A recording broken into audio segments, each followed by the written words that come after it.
Hello guys, welcome back to GPU Tester. Today we're going to be benchmarking the RTX 3060 12GB.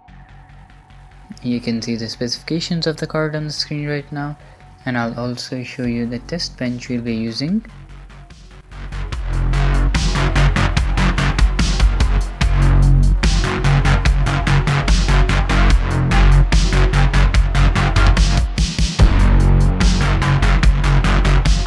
First game we have on the list is Call of Duty Modern Warfare. We're going to be playing at 1080p using the Extreme preset. And Call of Duty runs fine for the most part. The averages are pretty good at 106 FPS, but the 1% and the 0.1% lows are pretty bad. And you can see on the frame time graph on the left side of the screen that the stutters are pretty bad. I'm not sure why that is.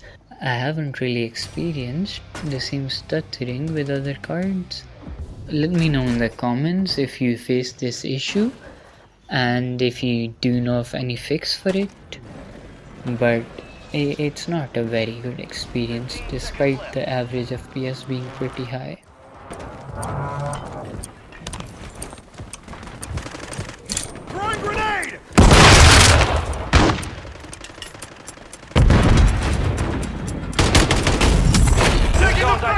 Next game we have on the list is Apex Legends.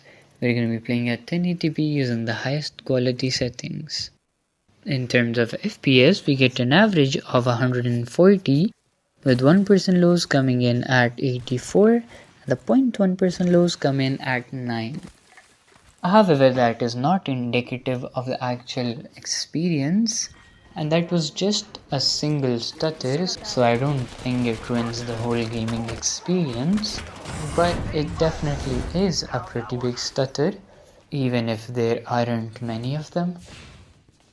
Some people may be fine with it, others may find it to be a problem. It's up to you guys. Overall, the game runs really well, and if you're gonna be playing Apex with the 3060, then you can have a really good experience. We've got 45 seconds. Safety's out, folks. Enemies here. You need to move.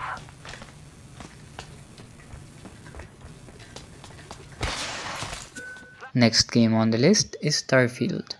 We'll be running it at 1080p using the ultra quality preset, and we've turned off any upscaling the game auto applies. In terms of averages, Starfield gives us 45, 1% lows come in at 35 and 0.1% lows come in at 8.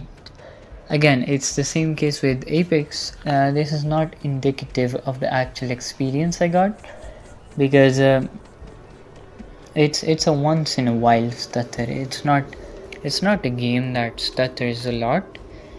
There's just one big stutter here and there.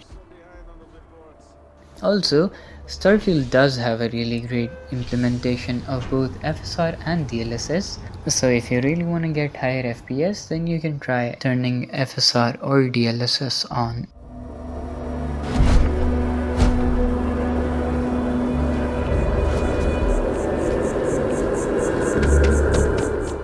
Next game on the list is Counter-Strike. We're going to be running this at 1080p using the highest quality preset. CS is a pretty light title, so you expect it to perform really well, and it does. It gives us an average FPS of 190 with 1% lows coming in at 128, 0.1% lows come in at 75. Overall, you're getting a high refresh rate experience, and it's a very smooth game. The 1% lows aren't as good as I'd like them to be, but they're definitely not low either. But that is to be expected considering it's an esports title.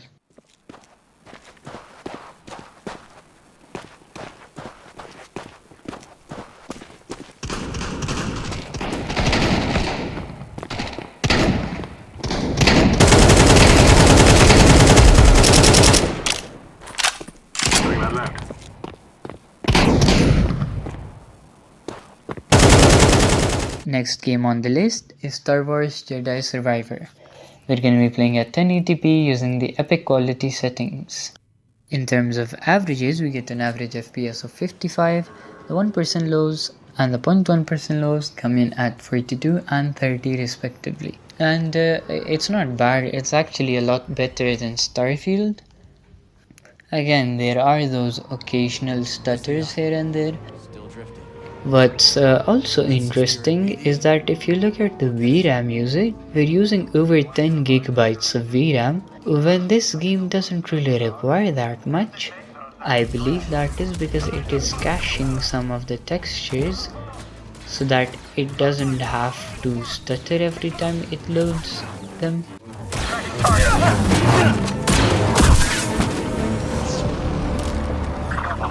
I see him. Extra shift. A lot of crime on the streets these days. Look out! Next game on the list is Hogwarts Legacy. We're going to be playing at the recommended settings at 1080p, but recommended would change based on your GPU.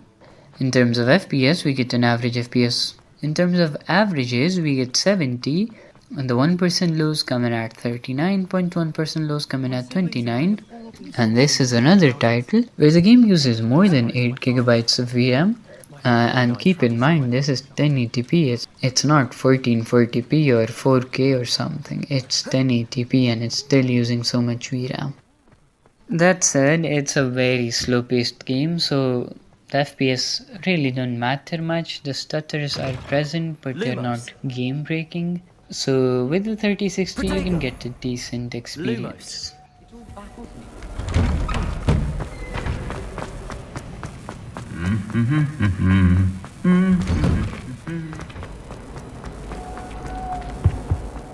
Next game on the list is A Plague Tale Requiem. We're going to be playing at 1080p using the ultra quality preset. And wow, this game is gorgeous. The only thing that can probably improve are the faces, but overall it looks so good. And the visual fidelity doesn't really come at the cost of destroying your GPU, because you get an average of 59, which is almost 60 you can say. There also aren't any big stutters, with 1% lows coming in at 48, 0.1% lows coming at 37. The VRAM in this game is also under control, and it's a pretty good experience considering how slow paced the game is. Fresh fish from Corsica, caught this morning. Every 4 crates gets your 5th. Come play! It's free! A gift to our visitors from the Count of Arl! A game? What do you say, lady? You look like a winner. She is. Next game on the list is Dying Light. We're going to be using the high quality preset.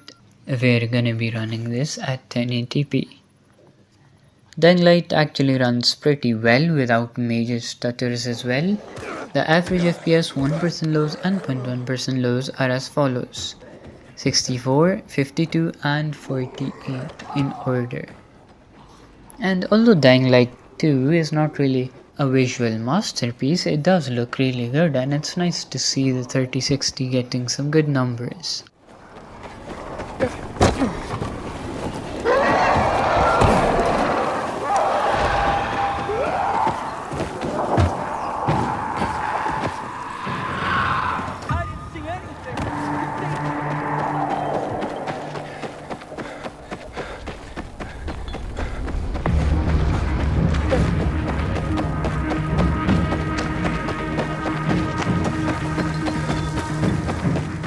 Next game on the list is Forza Horizon 5.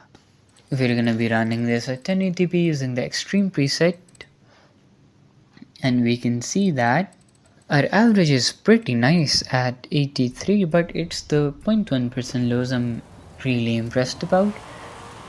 They are 63, the 1% lows come in at 71. Overall, it's a very smooth and quick experience. And Forza Horizon 5 actually scales really well on weaker cards as well. And the settings are also really scalable. Low settings run much better than high settings.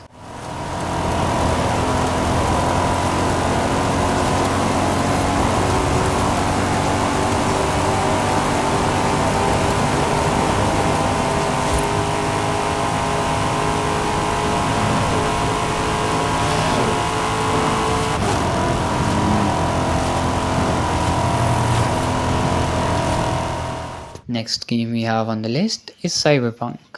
We're going to be running this at 1080p using the high settings preset. Keep in mind that we're using the Phantom Liberty expansion, and the area I'm currently walking through is also part of that expansion, which means if you walk in any other part of the town or the city, the performance might actually be slightly better than it is here, both in terms of CPU and in terms of GPU. That said, our averages aren't bad. We get an average FPS of 57, the 1% and 0.1% lows are also pretty good at 47 and 42. The catastrophic city. Aż mi kred.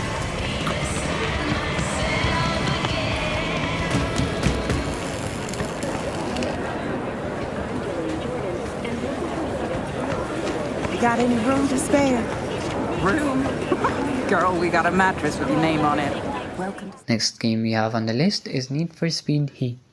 We're going to be running this at 1080p using the ultra quality preset. And Need for Speed actually runs really well. We get an average FPS of 104 with 1% lows coming in at 72 and 0.1% lows coming in at 51, which is kinda okay, but it's not good.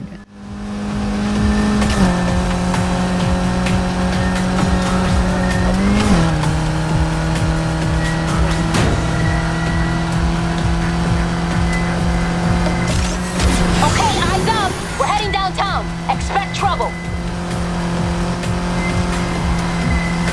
Hey, we've got company on the right! Coming up on the back. Let's see what they got.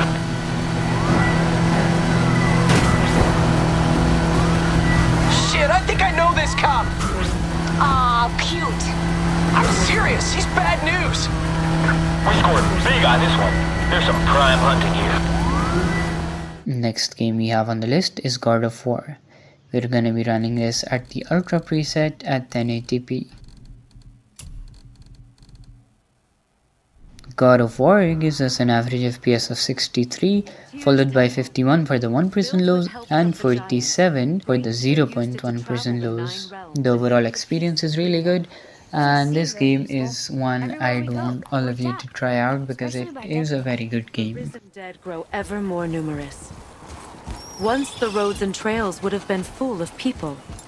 Now all have hid or fled, save for the Reavers, savage enough to survive in such a world.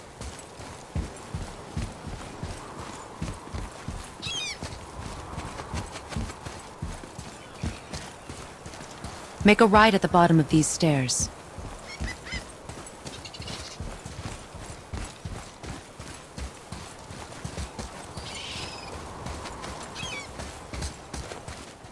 Next game on the list is Spider-Man. We're going to be running this at 1080p using the very high preset. In terms of FPS, we get an average FPS. Spider-Man actually runs really well, getting an average FPS of 99.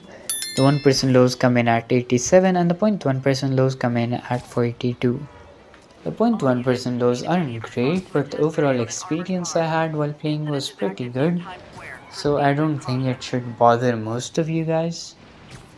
And this will also wrap up our benchmark. I hope you enjoyed the video, and do let me know in the comments what you thought of it. Also, please like the video and subscribe to our channel if you're new here, and I'll catch you in the next one.